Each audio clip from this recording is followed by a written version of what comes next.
This presentation examines the measurable health and economic consequences of the anti-vaccine movement in Canada.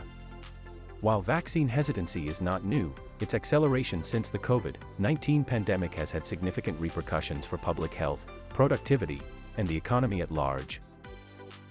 Yes, it is true that the anti-vaccine movement has real, measurable health and economic impacts in Canada. The data show that vaccine hesitancy has caused a resurgence of preventable diseases like measles, with thousands of infections and the loss of Canada's elimination status.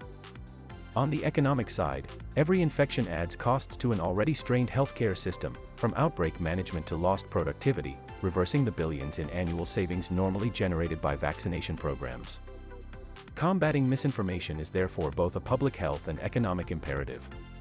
Canada's best defense remains evidence-based policy, strong community outreach, and transparent public communication that rebuilds trust in vaccines. Canada's measles resurgence is a case study of the damage caused by vaccine hesitancy. In 2025, over 5,000 measles cases were reported nationwide, leading to 2 infant deaths, Canada's first in more than a decade. Vaccination coverage for measles fell from 87% in 2019 to roughly 79% in 2024, well below the 95% herd immunity threshold. This erosion of protection is directly tied to misinformation campaigns that exaggerate vaccine risks and downplay disease severity. The result has been increased hospitalizations, community transmission, and preventable complications that strain public health resources. Vaccines are among the most cost-effective health investments Canada has ever made. Adult vaccination programs alone save roughly $2.5 billion annually in avoided hospitalizations and lost productivity.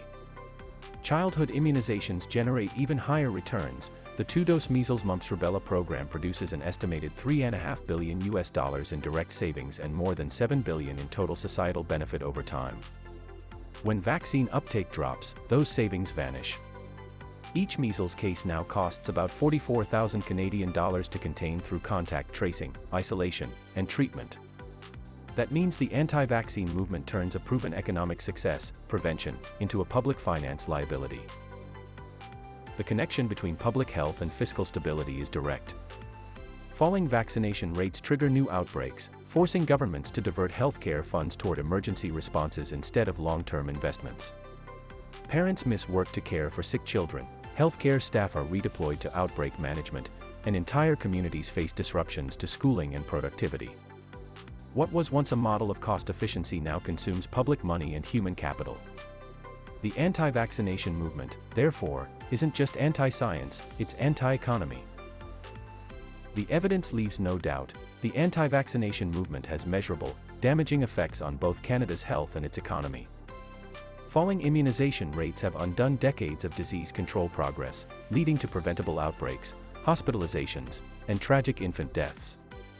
At the same time, every outbreak costs taxpayers millions in testing, tracing, and treatment, money that could have strengthened our hospitals, schools, or innovation programs. Vaccines are not just a medical success story, they are an economic one. When people choose not to vaccinate, the entire country pays the price, through higher public spending, lost workdays, and strain on healthcare systems already stretched thin. The takeaway is simple: rebuilding confidence in vaccination is both a public health duty and an economic safeguard.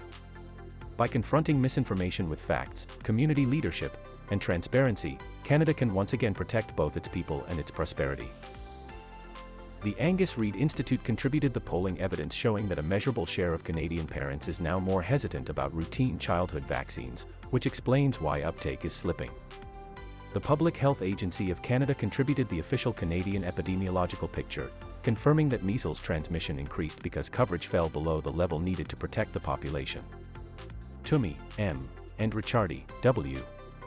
In the Journal of Market Access and Health Policy contributed the economic framework showing that vaccines generate very high returns on investment and that lower vaccine uptake turns expected savings into new costs.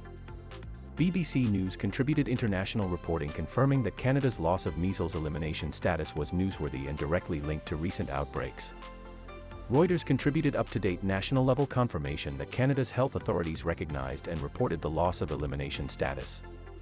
The World Health Organization contributed the global scientific baseline, including the 95% coverage threshold for herd immunity, which is the standard Canada fell below. Viewers can pause here to view the full citations and follow links to the source material. There is a lot more fact-checking information you can view.